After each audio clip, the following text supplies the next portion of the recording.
Witch, putting the K in magic. I'm Joanna DeVoe, and you're watching another episode of Every Which Way. This time featuring artist, writer, and sacred space holder Pixie Campbell. I first learned about Pixie Campbell last year, and I got to take one of her Soulodge courses online. And Soulodge is something that she does year-round. It is a really cool way of kind of traveling the medicine wheel and going deep within. Each month she hosts a different Soulodge with an animal, a totem animal, kind of as the theme for that month. It's a super cool course, and you can go back and take the old ones that she did last year, or you can hop on board and do whatever one she has going on at the time. Right now she's doing the rabbit for April. And she also just has so many cool programs, so I asked her about them all. She has a really fun Shamanic Art program that's coming up that I think you might be interested in. And I wrote something down because you know I'm all about magic, and I love that she describes herself this way on her website. She says she is, besides being a sacred space holder, a magician interested mostly in transforming what isn't working into wisdom, or that which works. And I just thought that was so cool because that is the experience that I had working with her through Soulodge. And I think that you're just really going to enjoy this woman's very groovy, cool, kick-ass vibe. So here she is, Pixie Campbell. Hi, Pixie. Welcome to Every Which Way. Thank you. I'm so glad to be here. Yeah, I'm thrilled to get to talk to you. I took your class actually last summer. I went to Soulodge for the summer Soulodge that you did. So it's exciting to get to speak with you face to face. Thank you. Yeah, you have such a soothing energy. I feel like I have to bring it down a little bit, bring it down. Would you like to tell people what Soulodge is? Sure, yeah. Soulodge is it's kind of a healing sanctuary. It's a virtual circle essentially, but it's grown to about 460 women or so consistently that continue to take the classes, and of course that number just grows every day. So it's a place for women to do their soul work. And we work with animal medicine in particular because that's my specialty. Mm-hmm. And we just sort of work on the energy centers of the body and on our thinking and on our relationships with partners, and sort of runs the gamut, you know, like it surprised me in the aspect that women are really willing to go to all places that they need to heal. So it's very well-rounded in that sense. And it's not strictly shamanic, although that's where my gifts are. Mm-hmm. I like to use those tools to get us to our places of healing. But it just sort of like, women today seem so very capable and willing to do their soul work. So I feel sort of like a space holder. Yeah. Glorified. Thank you for doing that for us. It has a very Native American theme. What is your history with that? Why why that? Well, I'm Native. My family's Native, and we're members of the Choctaw Nation from Oklahoma, and which there's like a huge settlement of us in Bakersfield. Yeah. And so that's kind of where my roots are. So that's an easy place for me to go. Mm-hmm. But all of us are from somewhere, so indigenous to me is just sort of like a way of speaking to our primitive nature, or the gatherer archetype in us. And so, yes, it all began from, who I am and the work that I do in the Native community and in my spiritual work. But it really doesn't, it's so hard to kind of pigeonhole into a Native experience, because I think it's just so much more than that. Yeah. What was my first experience with that besides reading about it? So I really enjoyed that aspect of it. And just, I had been reading a book by Marion Green, and she was talking about getting to know the natives that actually lived on your land. So it kind of coincided perfectly with that and really woke me up to what was around me. And I imagine a lot of people are drawn to you just because it just seems like more and more of us are reaching for that as the world gets more and more technology driven and industrialized and kind of poisoned. We're looking for those roots. So it's nice that you provide that place. Thank you. It's wonderful to be a space holder for women and just to watch them just, I don't know, grow on their own behalf and learn to love themselves. It's really a blessing. Yeah, and you teach classes or courses or workshops, I don't know what you want to call it, but up in Big Sur as well, right? Yeah, I'm partnered with Matrolumina, which is my friend Christine Mason Miller, and we worked with Melody Ross this past March to gather a group of, I think we had 18 women plus S3, and it was really a phenomenal gathering, and Matrolumina is turning out to be this beautiful place for people who are kind of builders, you know, people who are shining their light in the world and really wanting to make a difference and taking their creativity next level and really wanting to find a place for inspiring others in the world. So Matrolumina has just kind of become this entity sitting on the coast of Big Sur, which is kind of like this big womb, you know, right along the ocean. And it just holds us there so beautifully to do exactly that work, to gather, to share, to create, and to declare. And so it's really my heart. Yeah. Big Sur, I go there every year, at least once a year. I'm in love with that place. It's very special. It has its own energy, so it must be great to get to lead these workshops there. You're doing an art workshop there, right? I know it's sold out, but you're also doing it online, so we can talk about that too. Yep, Shamanic Painting as a Process goes down at the end of the month this month, and so it's really about inviting that trance state that the shamanic journey, which is my favorite tool, it puts you into a trance state. And so you can go in for insight and you can go within that landscape for information and things like that. And so what we're going to be using it for in Big Sur in a couple of weeks is to go within to find, what wants to be created. So the women will be painting and doing some super secret special things that they don't even know about yet. And sweating together, which will be great because I've never officially done a sweat lodge with a group of women. So that's really big and wonderful for Soulodge. Well, how will that translate online? Because I know you're doing shamanic painting course online, right? For those of us that can't make it up to Big Sur for that. Yep, we won't be able to really interpret the sweat. That's there true. are some. There are like the 6th day of every week is sort of an exquisite self-care day, and that's sort of what Big Sur lends itself to so well. So I've kind of taken those Saturdays of posting for Visual Quest, which is the shamanic painting class online, and tried to kind of integrate the lessons of not just like self-care, like, eat right and eat your veggies and what have you, but radical self-care, really being in a space to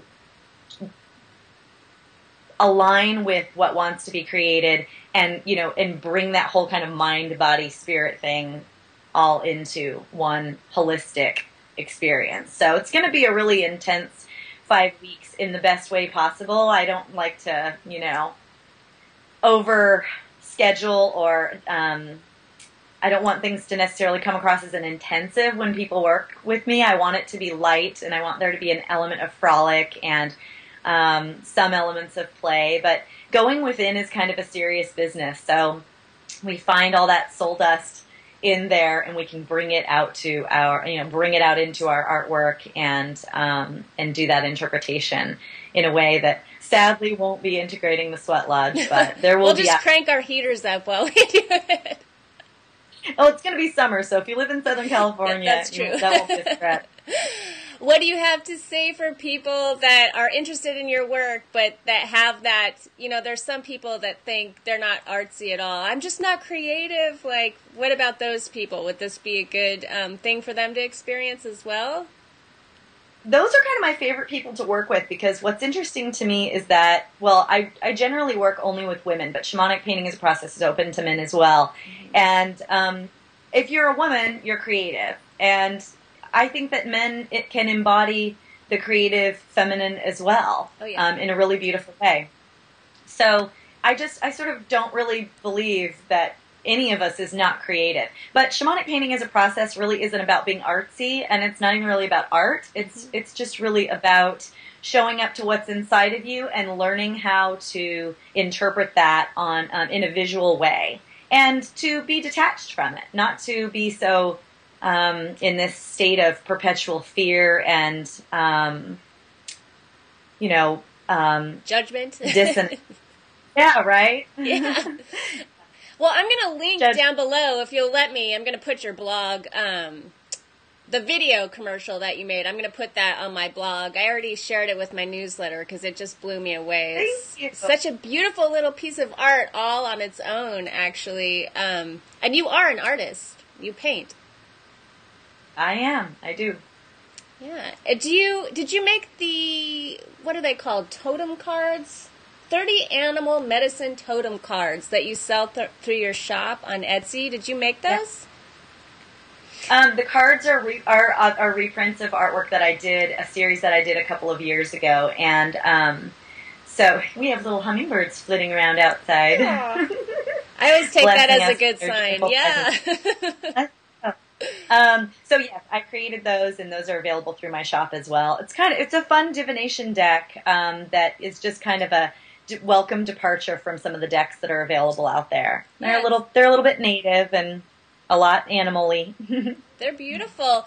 What is on the back side? I wanted to know. I went to go look at them. There's a reading, basically, of whatever that painting, sort of how it spoke to me at the time I was creating it. Mm-hmm. So, that's because my painting process is a shamanic process. I'm sort of getting a little information while I'm painting, and so I make little notes or just kind of take mental notes. So at the end of it all, I can create a little reading for it. So that's what appears on the back of those cards, is the reading that came through while I was working with that animal and that image. Cool. Yeah, those are gorgeous. I recommend everyone go check those out. A lot of what you do, you said yourself, is animal. You work with animals. And I saw that you used to be a vegetarian. How did that... You're no longer a vegetarian? You know all kinds of things about me. Well, I do my research, lady.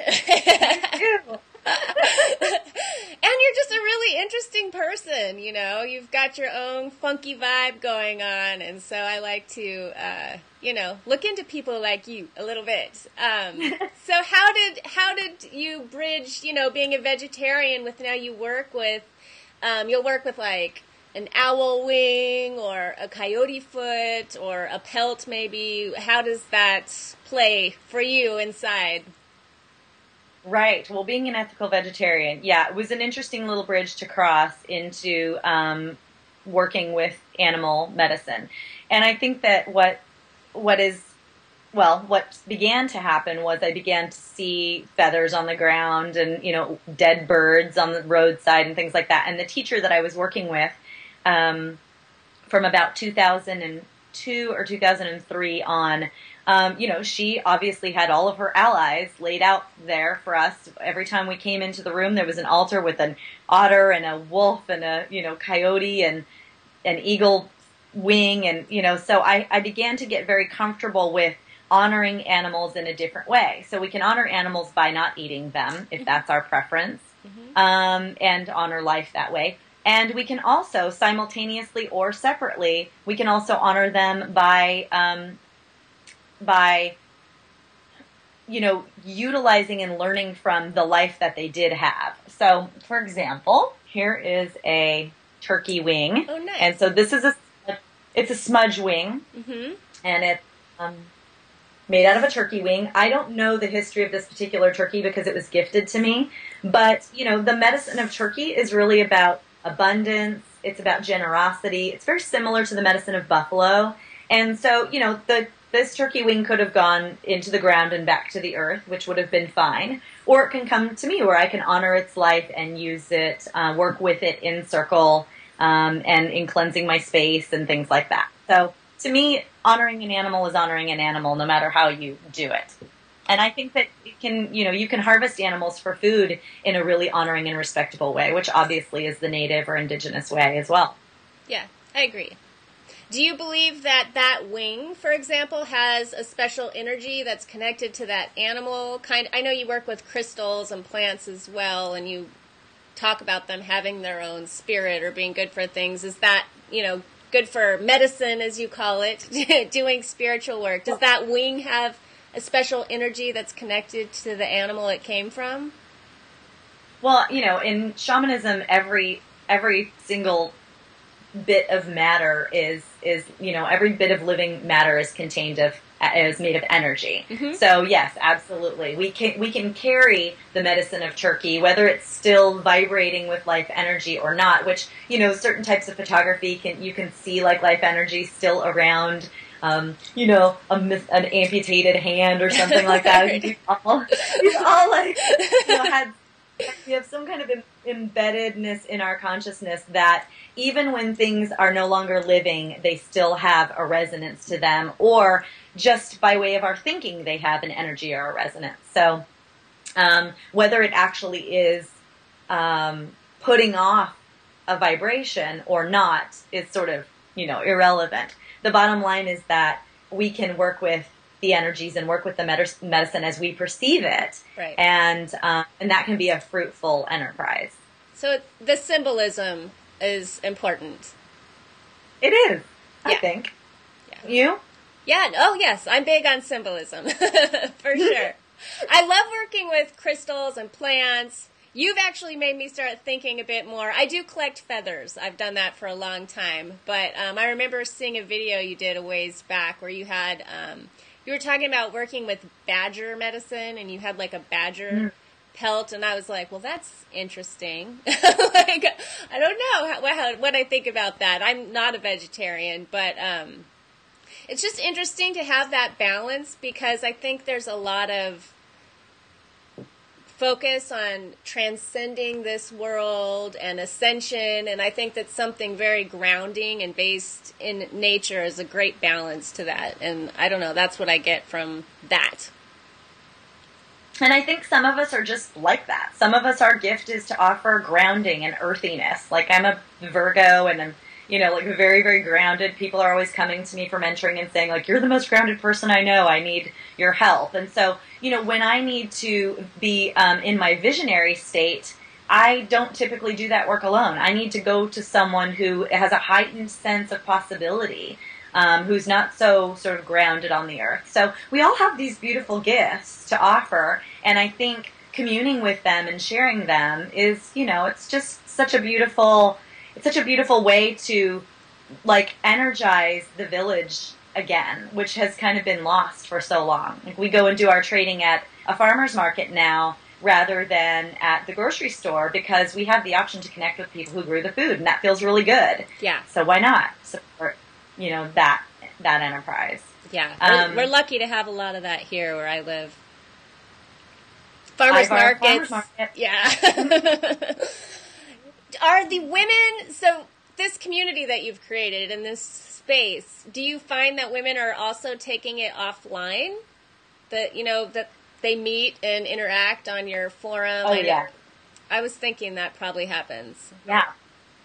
And that's a huge thrill for me, because I think that one of the reasons why I started Soulodge was really to create a circle, because I was blessed to sit in a circle for 10 years, and everyone, I think I wrote on my blog, and I kept reiterating it for a long time, like, everyone deserves a circle. Everyone deserves a circle. When you have a circle, like, you have this this beautiful web of support around you all the time. All of these truths can come out and just be held there without judgment, and so you can just become yourself in a circle. And so starting Soulodge, which began, my first session had 89 women or something, and it was an enormous circle, much larger than I thought it would be. But it was a wonderful way for us to commune. And so I love, I have kind of a maven persona too, so I love matchmaking people. Like, I find out that someone lives in Raleigh and someone lives in Durham, and they're into the same things, and like, you guys got to meet, you'd love each other, Like, I really trust that women can grow to the point where they can meet and sit in circle and hold each other's visions for one another, and not have to be exactly the same or in agreement, but to really be able to get a lot out of that. So all the circles that pop up everywhere as a result of Soulodge, it's so thrilling for me. Yeah. It's just thrilling for women. I think women want that. We want to find each other and support each other. I think the internet in general has really done that for women. I think it's not true that women are catty and want to like tear each other down. Some of the most supportive people I've met online are women, and they will just send me the nicest messages like, you know, you inspire me, you're wonderful, and then they'll tell me something that inspires me, and you can really get that going back and forth with a group of women. It's true. I mean, I think a wounded woman, which, you know, there are so many of us, can get hurt and get old wounds triggered. And I think the beauty of Soulodge is that we nurture people through it without doing a lot of hand-holding and coddling. And, you know, when someone's suffering, we just hold a space and send some love to her. But she always, given the space, women will always work it out, you know, for themselves. Like, yeah. We have such a beautiful way of wanting to grow through things. But oftentimes the process gets cut off by another wounded woman who's hurting too. And so everyone's shadows are battling, and then you've got, you know, this hurtness that perpetuates the catty woman mythology. Mm-hmm. So it's lovely to kind of blow that up. I have loved growing up in a family where my mother had 5 sisters, and she was constantly estranged from one or several of them, and they weren't speaking. And like, you know, we just grew up during a time where women didn't trust each other. And so it's so nice to completely reinvent women in relationship with each other today. Yeah. Thank you for doing that. Thank you for doing that. You have something coming up that I'm really interested in this summer. You're doing like a 7-day summer solstice thing. Oh my gosh, are good. Yeah. Can you tell us what that's about? Haven't yet. Just promote it all to us, Pixie. Right? It's well, last year, so great. I love it all. Everything you have on offer is very authentic and in line with like who you seem to be, and so it's all very appealing. If one thing appeals to you, it's all going to appeal to you. Thank you for that. Yeah, so just yesterday I wrote up a summer solstice kind of shindig and party. So Soulodge can be a little bit, you know, soul work is not always bright and shiny and easy. We find our way into the humorous, more celebrational aspects of soul work, and we're definitely getting better at that. But last year I hosted kind of a summer solstice, like a 2-week mini session where we worked on celebrating and honoring the rite of passage into summer. And then the other week we spent working on boundaries and working with Mountain Lion, who's just this really incredible teacher. And it was so much fun. We got together every day on screen, and it wasn't live at that point, but it was a blast. And so I decided to do it again this year. So we're partying down just for 7 days. It'll be a really active 7 days. It's June 17th through 23rd, and we'll be meeting live.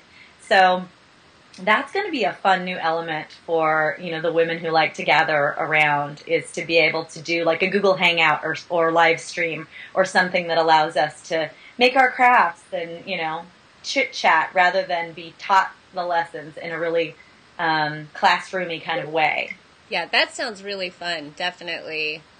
I have one more question for you, and it's sort of a big one.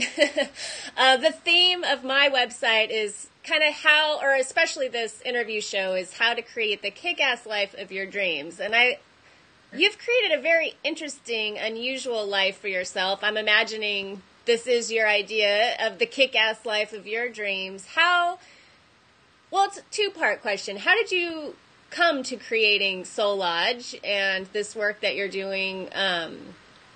Was it a plan that you had, or did it just evolve organically? And what would be your hot tip for someone else who wants to go out there and do something that's a bit unusual, but that is in their heart to do?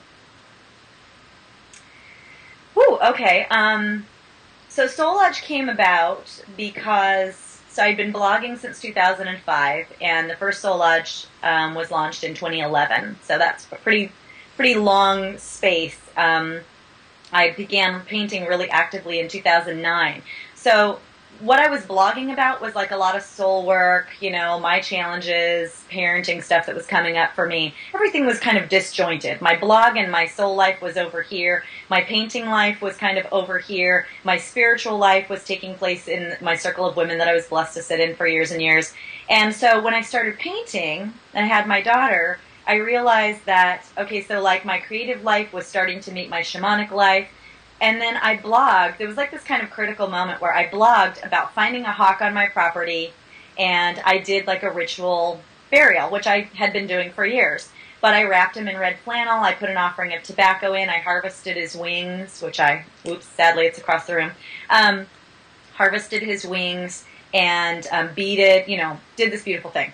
And I blogged about it, which I'd never done before. So I was kind of leading the secret, my spiritual life was kind of leading the secret life up in the margins. Mm-hmm. And so when I blogged about it, all of a sudden, people started crawling out of the woodworks and saying like, oh my God, tell me more. I feel so connected in this way, and I've never seen this done before, and I need to know more. And so I started blogging about it a little bit more, and then people just started really the demand was really high, and I was really present to it, and I was asking a lot of questions about what people wanted to learn. And what I kept hearing was that people wanted to learn about animals, they wanted to learn about crystals and stones and earth medicine, and they wanted to learn about plants. And so I didn't necessarily feel like an expert in any of those areas, so I just kind of hit the books and hit the earth and started asking a lot more questions myself and put together a class that was kind of a test run. So that's how it all came together. It was organic then. It just was born of kind of who you are. It was, but it was also this, I really want to encourage people who are trying to create their kick-ass life to merge all the things that have always been with them. Like, don't keep secrets from your soul secrets from the people that you're communicating with, because they're going to know, they're going to know that you're holding out on them. So the secrets that lead to your happy life are probably going to, you're going to be able to connect with others. Even if it's not very many in the beginning, you'll kind of find your tribe. Mm-hmm. So the study of archetypes, those things that have always been with you since childhood, go in that direction. Nice. I so relate to your journey. That's very much what happened to me.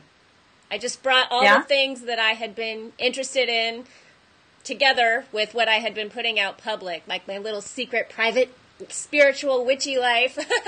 I finally decided to kind of channel that through what I'd already been doing with my art and music and stuff, and it all just kind of came together.